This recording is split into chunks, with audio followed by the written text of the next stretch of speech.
Hey, your first art show. I'm so excited for you. I'm going to share my story of what I've learned through the years in local community art shows and what to pay attention to. I'm going to share with you my booth setup. I'm going to share how I organize myself to get ready for the show and stop the anxiety. And of course, stay till the end because I want to make sure you have some fun while you're in the art show and steps to achieve that. So let's begin. Make a checklist. There's nothing worse than getting to your show and you forgot something. So, with every show, it is always a learning experience. Jot down everything that's important and everything that you forgot. This way, the next show will be better than the last one. Then, of course, you have to know where you're going. So, if it's 20 minutes away, if it's an hour away, make sure you've already looked at your maps, plug it in your ways, and jot down the address so you know where you're going and try to be on time. I think that's number one, too, is get to the setup a little early so that you're not running and going insane and adding on to more anxiety. It's also important to know the setup of the actual show.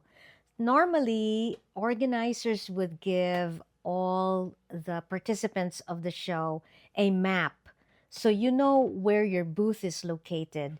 You could be located beside the washrooms, you could be located beside the stage, you could be at the corner, or you could be in the main rows. So it's always good to get a general idea of where you are located. And also, if there are booth numbers, that's also a good way to take notes. So when you're promoting your show to your clients, you could say you're in booth for 456 or 123. And then this way, they know where to look for you when they go to the show. Now, if you are located near the washrooms, that's not bad. Honestly, being located close to the washroom is a high traffic area. So you are in constant contact with potential clients. So don't feel bad if you're located close to the washrooms. Another area to consider is if there's a stage. You know, sometimes some indoor art shows, they have live performances. So if you're close to stage, that's also a high traffic area. And even though perhaps they have some uh, entertainment or musical entertainment during the day, it's kind of nice to be located close to that because a lot of people like to watch live shows and live performances. So that is also a good place to be. Expensive areas are usually a corner. Corners are high traffic areas. People coming from here, people coming from there. You've got, you've got good visibility and always a nice place to be at.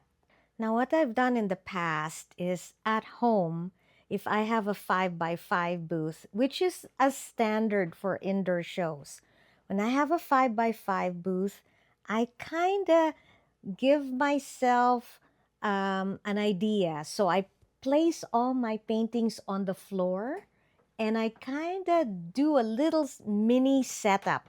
So I have the visual of how I'm going to lay out my paintings when I get to the show. And usually, this is a great way to visualize how your show's going to look like. You have to have a showstopper. And a showstopper is usually your best painting in the whole gamut of the paintings you're bringing. It's the showstopper. Usually, it's the one with the most saturated color, or it is the biggest painting in your inventory. So, find out which your showstopper is and put that in the middle of your booth. That's where it should be. And then everybody else or every other painting just supports that showstopper. So try to find that in your work. I think that would be something that people would stop and approach and go to your booth and talk to you about it. Now, the booths are set up differently. I've been in many, many indoor art shows, and some of them offer Wi Fi. So that's a plus because now you could connect to their Wi Fi and you can have internet access. But if some art shows don't have Wi Fi available, then you have to make sure you have enough data on your data plan to be able to do transactions. If you have to do transactions for payments, whether it's credit card or e transfer if you're in Canada. So make sure that you also find out from the organizers if there is Wi Fi available, and if not, just make sure that you have enough data to cover if you have to do that for your own payments. Each art show is different, so you have to really read the contract. Some have specific instructions on if you can add lights, your own lights, because some want you to rent their lights. So you have to read all the fine lines. Now, if you can bring your own lights, it's also nice to find out where the outlets are because you'd like to make sure that you can plug into those outlets. So definitely bring an extension cord because you may have to extend your cord and run your wires through.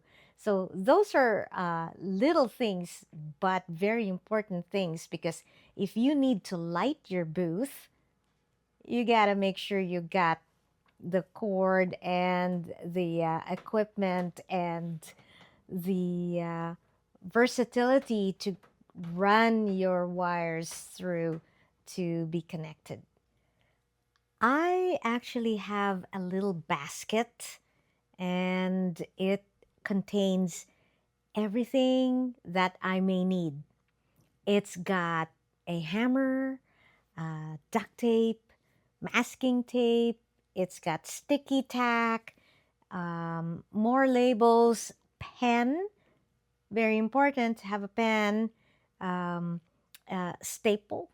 You never know when you need a staple, but it's always good to have a little bit of supplies in a little basket for you because you never know when you're going to need it, and at least you come prepared. Which brings us to the final point. Have fun. Have fun. Break the ice. Break the ice with a potential client. Smile. Greet them. And then let them know that you're here. And if they have any questions, they can come and ask you questions about your art. And you can tell them more about your work. It's always nice to engage with potential clients, and you never know where this is going to take you. It may be a potential sale, it may be a commission work. You just never know. So enjoy your first art show. I wish you well. And if you found this video to be very helpful in your journey, please give me a like. And if you want more content like this, please subscribe. My name is Marissa Sweet. Sweet out. Bye for now.